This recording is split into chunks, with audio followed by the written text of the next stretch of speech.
Alright, this machine hasn't been responding to any input function. So currently I am checking if the motor had jammed, by which it's not. Playing with the wash and rinse knob.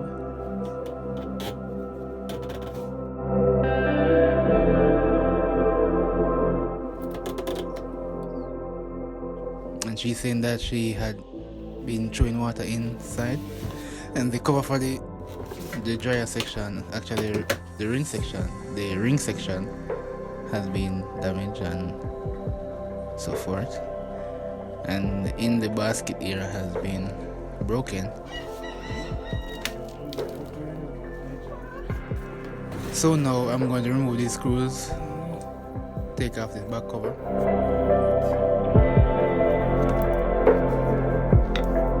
to access the wiring.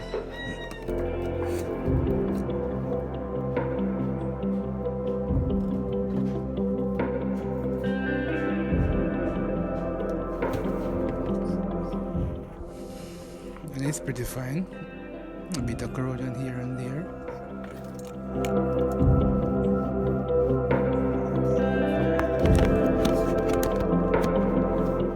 And this is a 110 volt 220 watt motor at 60 hertz.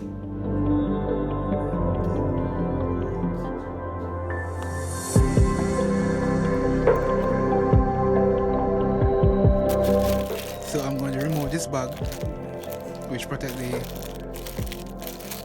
the wires and connectors, and I'll be checking the power cord. As you notice, the prongs are rocking. The extension and the insulator has broken away. The extension it is plugged in isn't adequate to facilitate a 3-prong plug. That's the reason why it had the prongs are broken apart like that. And now I'm checking actually polarity to see if there is any continuity from the prong to the fuse here. The fuse is already okay. I've checked it already.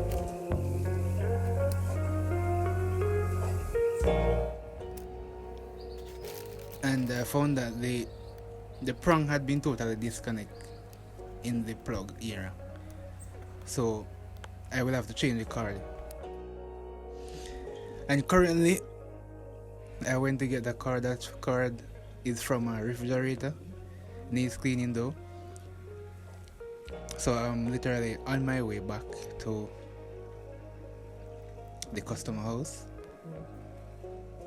And I always ensure that there is an adequate plug receptacle to facilitate the 3-prong for grounding.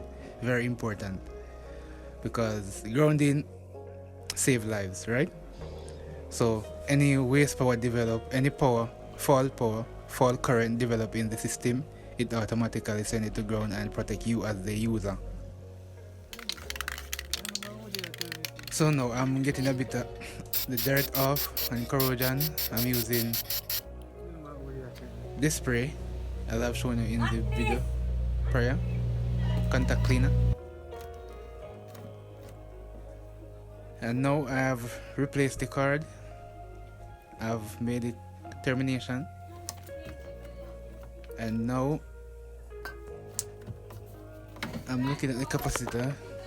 And the thing to do is, after you terminate such cord, you should solder for proper conductivity within the wires. And proper conductivity will allow you stability in the operation of the machine and prevent burnt out wires or contacts.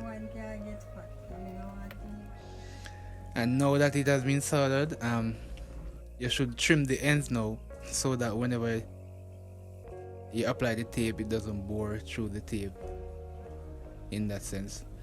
And each conductor should be taped as much as the insulator would protect the wires in its original state. And that is a local legislation, or we say regulation. That's a local regulation. We use JS21, and I'm not sure about any other country, but check with your local standard in terms of wiring. Even though installation wiring is different from that of you would do in appliances and so forth, because appliances are more technical and stuff. So most time people just do whatever they feel like, and and get their stuff working, and but best practices go far. And now I've placed the bag over the connectors with the cable ties, so protection intact. And as I hear the chittering in the background, yeah. Come back.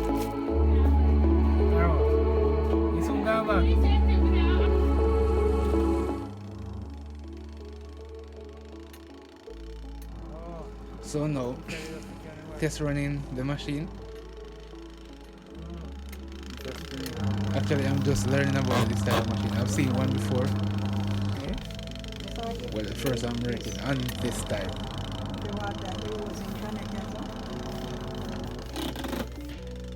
So I'm just running because I'd like to find out if there's any other problem that would hinder the operation of the machine. Even though the spin side isn't in operation right now, by which I will check for the customer another time based on the request, because she just needs to push right now.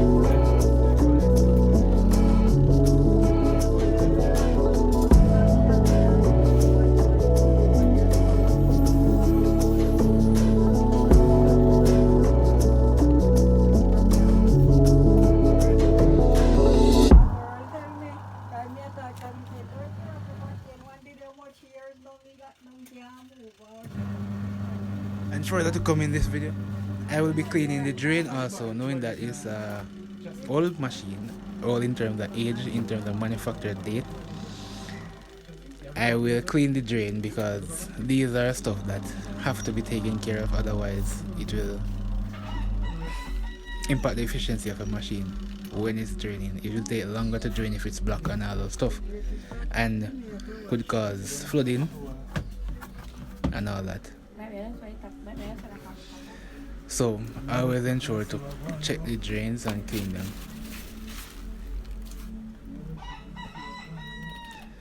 And a blockage drain can also damage seals and partitions, in that sense where we have fitted parts together in that area when the pump is running. Right, it will blow seals and all that, so drains need to be cleaned. And at that side I'm checking on the spin area. Play with the time. For the time being.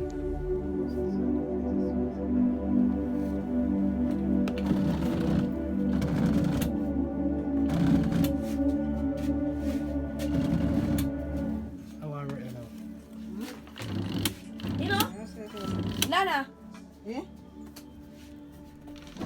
Oh. Based on what it sounds, so it sounds like there's a disconnect between the motor and the basket that should be turning for the spin procedure.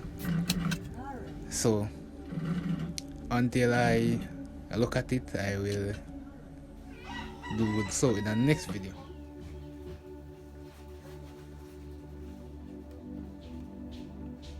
Make note of the capacitor in the terms if you need to use a capacitor on a 200 watt motor. 4 term 110 volts of the same 60 hertz, and this capacitor have.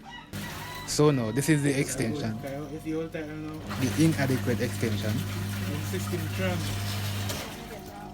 So it needs a 3-prong extension. Now what you're seeing is the strainer for the drain. All that mess built up over the years and stuff. It took a while to be pulled out because it was stuck like very hard to be removed. What I'm gonna do is add some water in the basket and turn on the flush. So currently that's what's happening. So while the pump is operating, it is pumping that water out without it going through the strainer, through the drain hose. So flushing the line so there can be proper operation of the drain area. So all build-up residue has been washed out. So I'm just flushing profusely before I replace the strainer.